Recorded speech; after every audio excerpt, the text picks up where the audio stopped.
I'm so excited to have Amit Sharma here after his fantastic TEDxBeaconStreet talk. You know, you wove in your family life, your philosophy, your morals. I really saw your talk as shining a light on something that's going awry in our country. And stay with me, it reminded me of drones and the issue of collateral damage. Yeah. What do you think? No, absolutely. Thanks for the question. When I was recruited to the Treasury Department, it was a real honor and privilege to have a seat at the table to combat, at that time, one of the gravest national security threats, and that was terrorism. So having a seat at the table was important. And in our infinite wisdom, you know, pendulum swings very, very far. And you put up not only new tools, but you work very hard to go after the bad guys, that you get blind to what's happening around you. And that's exactly what's happened over the course of time, and that's happened in two fundamental ways. One, we have overblown the punitive aspect of the toolkit, and we have underinvested in the development and enabling environments aspect of this fight.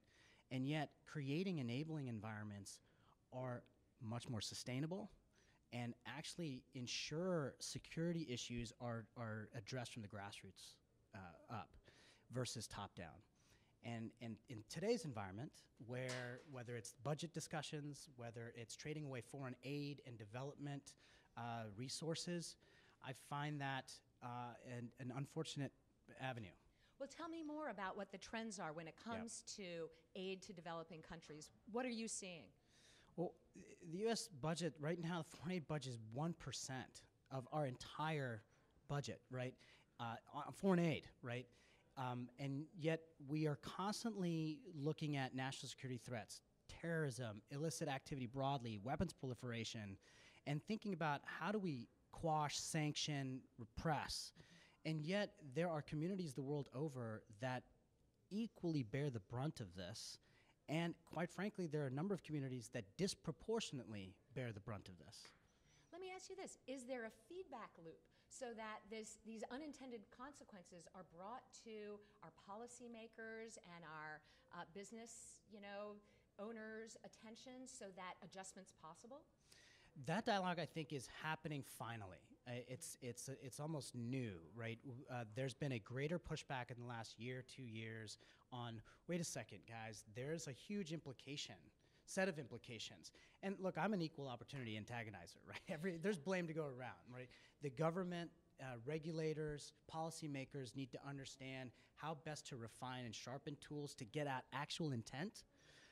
Financial system participants, global banks are equally to blame on this, not only in terms of the lack of innovation and foresight they're seeing, but how to actually leverage information, data in ways that can be creating enabling environments. And importantly, I think we need to look at preventative cures, not just curative cures. And we're having that debate in the health space.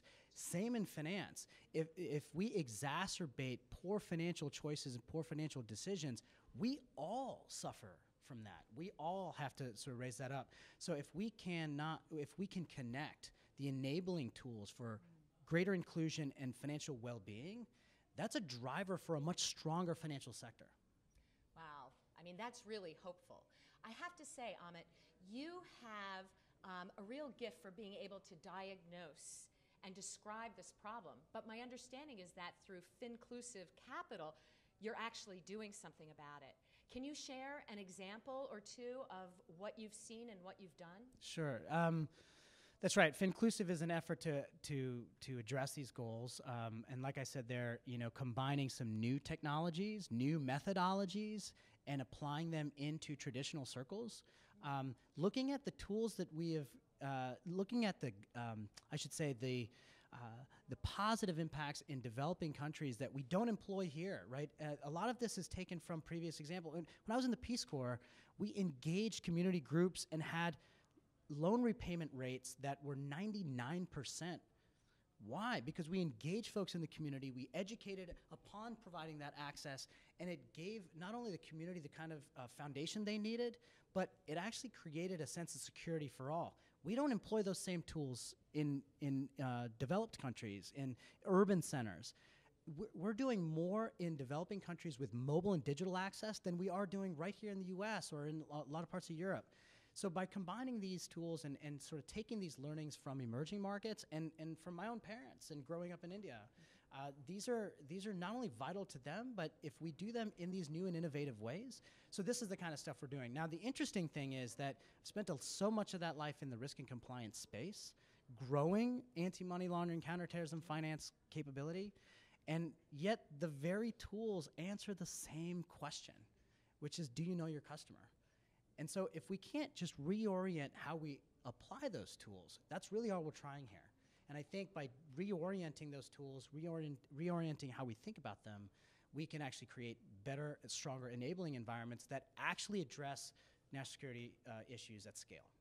Wow. So you're saying that if banks can and governments can get to know their customer better, then they can make Correct. Distinctions between who's really a bad actor. That's right. And who's someone who just needs access to, you know, our financial system. That's exactly right. That's exactly right. We have access to information today that we've never had before. There's a reason why when you buy something on Amazon, they never really have to profile you again. They know what your needs are, what your desires are. We don't use the same kind of knowledge in financial services to then say, this is the kind of product and service that meets your capability, that meets your need in a way that actually mitigates risk. But we don't look at that way. And the financial system is not currently architected to provide that kind of service. So I'm really moved, my last question, I'm really moved by the fact that you want to help people who are underserved and very, very often ignored. Now, you mentioned that you were in the Peace Corps. Would you say that that has had some inspirational effect on why you do what you do? Hugely. At Corps, I feel like I'm a development guy. Right, I did development work pre-Peace Corps, then I joined the Peace Corps. I met my wife in the Peace Corps, best dating service on the planet. The Peace Corps is a fundamental foundation, but I've always seen grassroots development as not only a passion, but that's a driver for doing this work. And I've had the great opportunity to work in big government, work in big financial institutions, and see where the holes are. And so the development aspect, especially that which came from the Peace Corps, has been a real driver for how I look at the world and approach trying to drive solutions to the problems. Well, thank you so much. It's really profoundly moving that you're using your talents and your vision to help people who otherwise don't have a voice. Thank you for sharing it with us. I appreciate the confidence. Hopefully we'll make it done. Thanks. I believe in you. All right, thank you.